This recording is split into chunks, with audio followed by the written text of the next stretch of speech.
Assalamualaikum warahmatullahi wabarakatuh.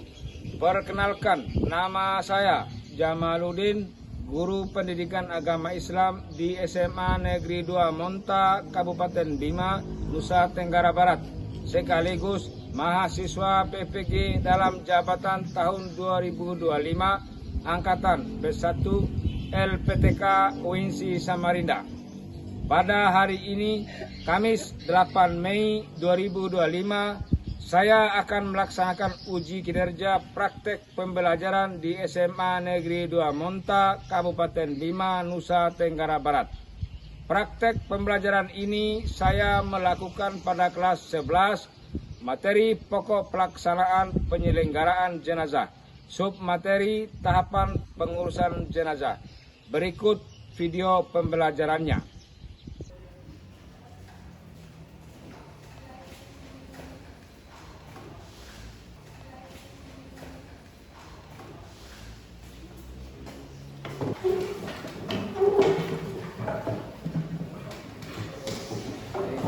Assalamualaikum warahmatullahi wabarakatuh. Waalaikumsalam warahmatullahi wabarakatuh. Baik anak-anakku semua, sebelum kita mulai pelajaran pada saat ini, alangkah baiknya kita sama-sama melakukan berdoa yang insya Allah akan dipimpin oleh ketua kelas. Mana ketua kelasnya? Ya, silakan anak untuk memimpin teman-teman di depan.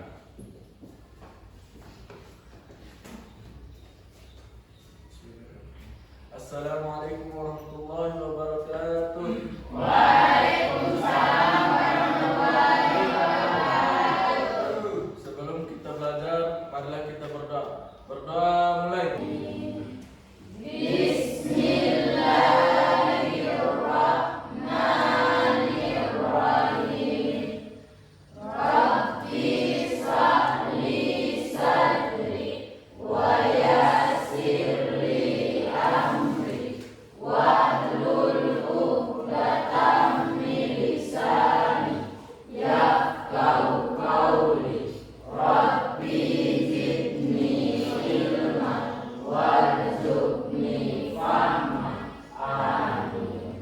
Doa selesai. Baik, Pak Guru akan absen dulu. Bisa kita mulai? Bisa. Baik, anak-anakku semua. Yang pertama, atas nama Siti Khalifah, Febrianti, Tunisa, terakhir Amelia. Baik, anak-anakku semua, tentang pelaksanaan jenazah dalam Islam.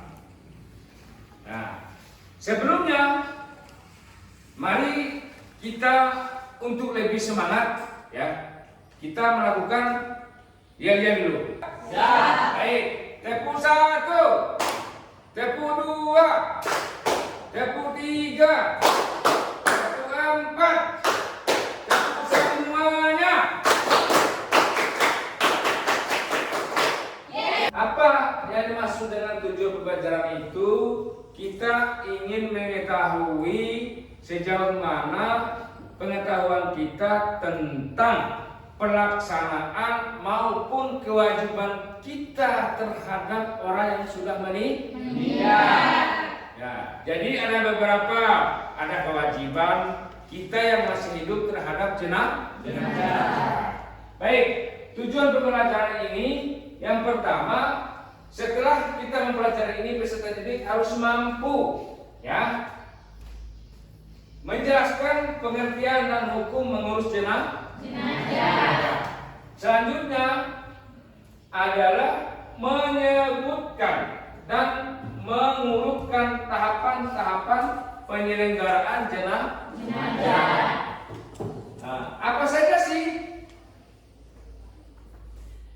menyebutkan atau mengurutkan tahapan-tahapan terhadap penyelenggaraan jenazah? Yang pertama ya adalah kita memandikan jenazah. Yang kedua siapa anak-anak? Mungkin ada yang tahu. Mengafani jenazah. Yang ketiga apa? Mensolatkan jenazah. Yang keempat, menguburkan atau memakamkan jenazah. Itu adalah 4 kewajiban kita yang masih hidup terhadap orang yang sudah meninggal. Hukumnya apa? Wajib. Wajib itu harus kita lakukan. Kemudian ya, menunjukkan sikap empati dan tanggung jawab. Ya tadi yang Pak Guru sampaikan. Ya, tanggung jawab kita adalah ada 4. Ya, 1, memandikan, mengkafani, menyolatkan, dan mengubur. Itu salah satunya. Berapa pertanyaan? Ya, ada yang bisa membantu Pak Guru, yang bisa menjawab? Salah satu? Baik. Yang lain dengarkan dengan baik, ya. Ya. Bersikap tenang, mendoakan dan mengucapkan innalillahi wa inna ilaihi raji'un. Ya, tepuk tangan. Artinya ada beberapa langkah ya sebagai bentuk tindakan kita terhadap kullu nafsin za'iqatul maut. Tidak ada seorang makhluk pun yang bernyawa yang tidak akan mengalami atau menemukan sebuah kematian. Maka dari itu anak-anakku semua, ya, bahwa hidup kita inilah hidup sementara. Baik, selanjutnya yang kedua, menurut pendapat kalian, mana yang lebih penting? Cepat menguburkan jenazah atau menunggu keluarga yang jauh datang? Jadi lebih kita mengutamakan, ya, mengutamakan kepada mayit, ya, harus, karena itu adalah fardu kifayah. Kalau fardu kifayah itu mendekati sebuah kewajiban, maka tidak perlu kita menunggu yang jauh-jauh, ya. Karena adab kita terhadap mayit harus kita harus kita utamakan. Tetapi biasanya, ya, mungkin ada yang sudah diwasiatkan tidak melakukan penguburan secara cepat, tidak ada wasiat dari anaknya. Itu salah satu wasiat, mungkin bisa saja. Tetapi kewajiban kita harus mendahulukan terhadap mayit. Baik anak-anak semua, selanjutnya apa hikmah yang bisa kita ambil dari proses memandikan, mengafani, menyolatkan hingga menguburkan jenazah, atau bagaimana satu sikap, tindakan kita, pendapat kita, dan hikmah yang terakhir adalah tadi yang baru Pak Guru sampaikan bahwa innalillahi wa inna ilaihi raji'un itu adalah sesungguhnya kita datang dari Sang Khalik, maka akan kembali kepada Sang Khalik atau Maha Pencipta. Maka dari itu, ya, sebelum kita menemukan hal-hal tentang kematian, kira-kira apa saja sih yang harus kita siapkan? Minimal kita harus membekali diri dengan amal ibadah. Karena pertama yang dihisab adalah amal ibadah. Kemudian sholat jenazah. Baik anak semua, kita akan coba melihat. Mari kita simak. Usalli ala al-mayyiti arba'a takbiratin fardal kifayati ma'muman lillahi ta'ala.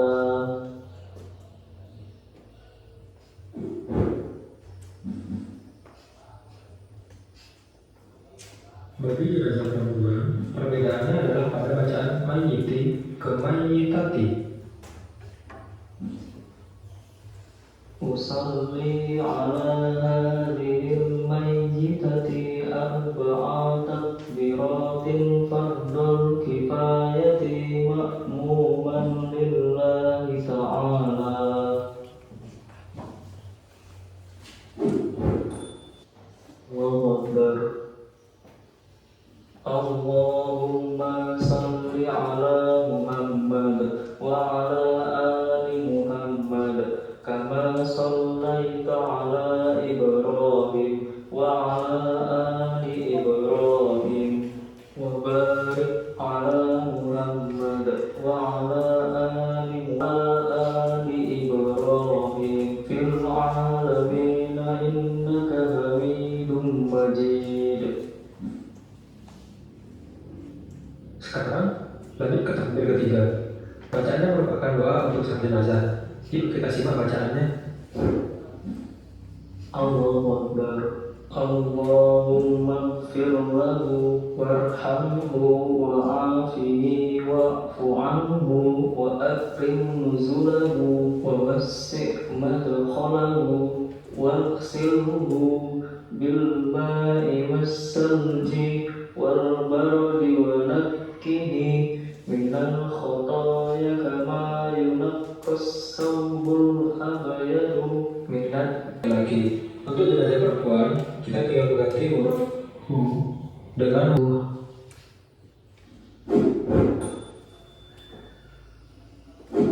bahwa sholat jenazah itu terbagi menjadi 4 takbir.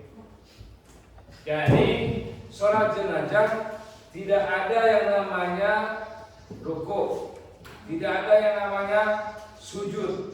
Maka sholat jenazah atau sholat mayit itu ada 4 jumlah takbir. Ya, takbir pertama itu adalah kita membaca doa iftitah. Tadi setelah kita praktekkan bersama, setelah kita tonton bersama.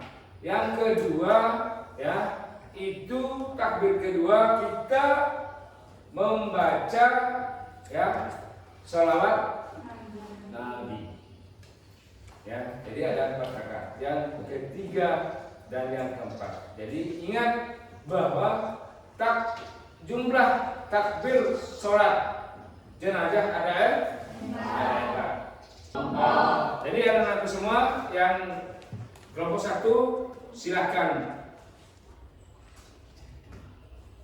berkumpul, kemudian kelompok 2 silakan berkumpul. Tadi yang sudah, ya silakan. Ya.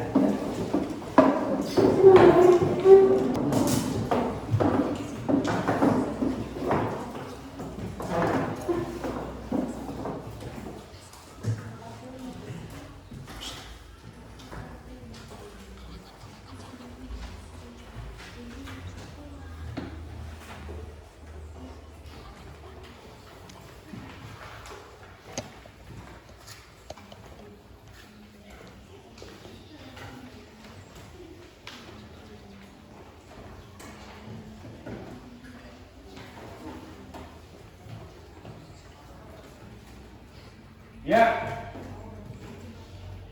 silakan dilihat, ya, lembar kerjanya, silakan dibuka. Kegiatan LKPD, ya, coba dilihat, itu halaman pertama, ada yang namanya, itu tujuan pembelajaran, ya. Itu bagian A, tujuan pembelajaran. Ya. Dilihat tuh. Nah, kemudian setelah mengikuti kegiatan pembelajaran peserta didik diharapkan mampu, ya.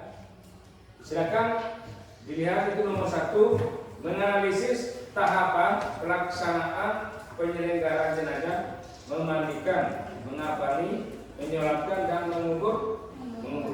Kemudian yang kedua, menunjukkan sikap peduli, empati dan tanggung jawab dalam kehidupan sosial melalui ketertiban dalam penyelenggaraan jenazah. Kemudian yang ketiga, ya, menyusun solusi berbasis nilai keislaman terhadap permasalahan yang berkaitan dengan penyelenggaraan jenazah di lingkungan masyarakat. Nah, itu bagian A. Jadi silakan dilihat, ya, diperhatikan dan dianalisa. Kemudian bagian B, aktivis, ya, aktivitas pendahuluan atau orientasi masalah. Ya. Selanjutnya di situ ada beberapa persoalan atau, ya, semacam masalah. Di situ ada suatu ketika di sebuah desa terpencil.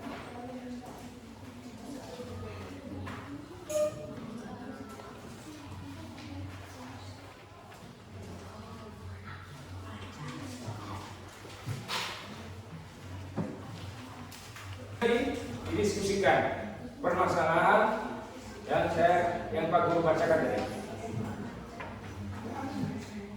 Dan langsung ditulis, ada lembar 8.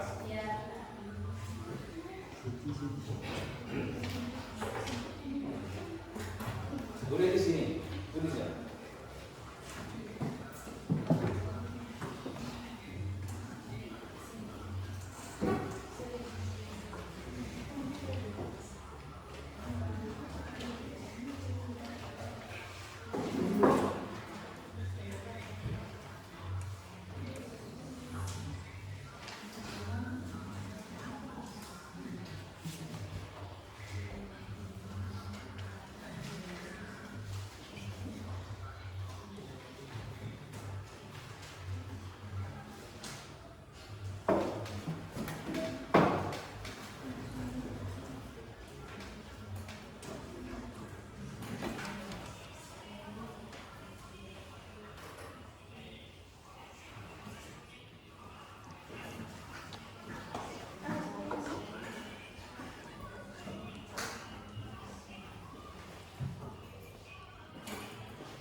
Kita akan memasuki mempresentasikan apa yang sudah kita diskusikan. Nah, kira-kira kelompok mana sih yang sudah siap? Ya, coba angkat tangan. Kelompok mana yang sudah siap? Baik, kelompok 1. Ya, silakan menyampaikan apa yang menjadi hasil diskusi. Baik, silakan. Bismillahirrahmanirrahim. Assalamualaikum warahmatullahi wabarakatuh. Waalaikumsalam warahmatullahi wabarakatuh. Perkenalkan, nama saya Makhlul Adani, perwakilan dari kelompok 1. Akan menyampaikan hasil diskusi tentang memandikan dan mengkafani. 1. Memandikan jenazah seorang muslim. Jenazah masih suci dari najis, memiliki air yang cukup. Orang yang memandikan berwudu, menjaga alat jenazah. 2. Mengkafani. Jumlah kain kafan, jenis kain kafan, cara membungkus, doa saat mengkafani. Mungkin itu saja. Ya, apa yang menjadi hasil diskusinya. Namun sebelum melanjutkan apa yang disampaikan nanti oleh kelompok 2, maka kita memberikan dulu aplaus pada kelompok 1 yang sudah menjawab. Baik, kelompok 2 silakan memberikan presentasinya. Ya. Assalamualaikum warahmatullahi wabarakatuh. Waalaikumsalam warahmatullahi wabarakatuh. Saya perwakilan dari kelompok 2 akan memaparkan hasil diskusi kami. Memandikan jenazah adalah jenazah harus seorang muslim. Yang kedua, jenazah masih suci dari najis. Yang ketiga, memiliki air yang cukup. Air yang digunakan harus suci dan cukup untuk membersihkan seluruh tubuh jenazah. Yang keempat, orang yang memandikan harus berwudu. Yang kelima, menjaga aurat jenazah. Tata cara mengakali jenazah. Pertama, jumlah kain kafan. Untuk jenazah laki-laki dan perempuan berbeda-beda menurut pendapat ulama.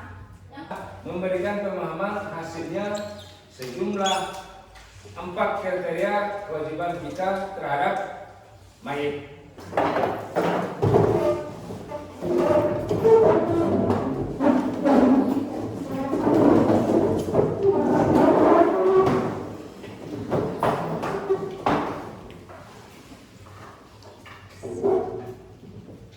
Memasuki pada kegiatan praktek ya, kita praktek sholat jenazah ya dengan kalimat contoh ya, Allahumma gfir lahu, itu seorang laki-laki. Kalau seorang perempuan kita harus menyebutkan Allahumma gfir lahu. Lalu timbul pertanyaan, bagaimana sih kalau 2 orang atau lebih dari satu? Ya, kalau 2 orang meninggal yang sama, maka ya kita harus membacakan Allahumma gfir lahuma. Huma berarti menandakan dan menunjukkan bahwa yang kita lakukan sholat adalah 2 orang. Kalau 3 orang lebih dari 2, apa yang harus kita sampaikan? Apa yang kita lapaskan? Apa yang kita ungkapkan? Yaitu Allahumma gfir lahum warhamhum wa'afihi wa'afanhum. Nah sekarang kita akan mencoba ya mempraktekkan seorang imam mempraktekkan sholat jenazah seorang laki-laki. Ya, ingat tadi ya, takbir dan 4 ya. Dan tidak ada ruku dan tidak ada sujud. Kita coba, kita lihat sekarang. Ayo. Usolli ala hadzal mayyit 4 takbiratin fardhu kifayatin imaman lillahi ta'ala. Allahu akbar. A'udzu billahi minasy syaithanir rajim. Bismillahirrahmanirrahim. Alhamdulillahi rabbil alamin. Ar-rahmanir rahim. Maliki yaumiddin. Iyyaka na'budu wa iyyaka nasta'in. Ihdinas siratal mustaqim. Siratal ladzina an'amta 'alaihim ghairil maghdubi 'alaihim waladdallin. Allahu akbar.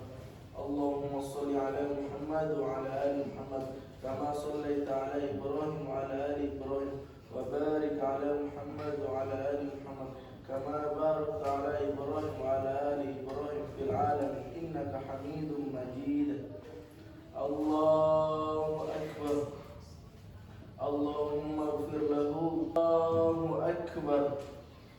Allahumma la tahrimna ajrahu wa la taftinna ba'dahu waghfir lana wa lahu wa li ikhwanina alladhina sabaquna bil iman. Assalamualaikum warahmatullahi wabarakatuh. Assalamualaikum warahmatullahi wabarakatuh. Baik. Nah, itu contoh ya. Kita sudah kita lanjut ya. Kita harus memberikan upload ya, upload setelah kita melaksanakan praktek sholat jenazah. Nah, semangat. Kira-kira suatu hari nanti diminta membantu untuk melakukan penyelenggaraan ya terhadap jenazah. Gimana? Siap. Sudah siap? Siap. Kak Indra? Siap ya? Nah, apapun ya, karena kita sudah minimal sudah melakukan, sudah mempelajari ya, kita sudah mendiskusikan dan membahas, maka kita harus juga mengambil alih ya, mengambil andil, mengambil bagian di dalam kehidupan bermasyarakat dan bernegara. Nah, kemudian ada beberapa rumusan, ada beberapa kesimpulan ya yang sudah kita pelajari dari awal tadi. Ada kewajiban kita terhadap orang yang sudah meninggal.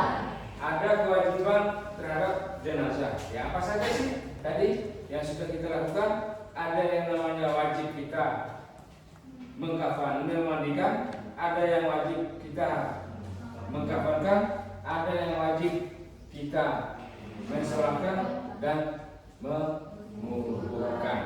Nah, ada 4 ini ya yang kita harus kewajiban terhadap mayit atau terhadap jenazah yang sudah meninggal. Kemudian ya dari hikmah ya sudah termasuk dalam sebuah bentuk rumusan kesimpulan ya, kita ini minimal harus mempunyai rasa prihatin ya, rasa prihatin ya, yang pada intinya yang pada dasarnya adalah sebuah kewajiban kita ya terhadap seorang jenazah ya, adalah kita tutup ya kegiatan KBM ini ya. Jadi marilah kita sama-sama membaca Alhamdulillahirabbil alamin. Wassalamualaikum warahmatullahi wabarakatuh. Waalaikumsalam warahmatullahi wabarakatuh. Oke, hati-hati ya, langsung pulang ke rumah.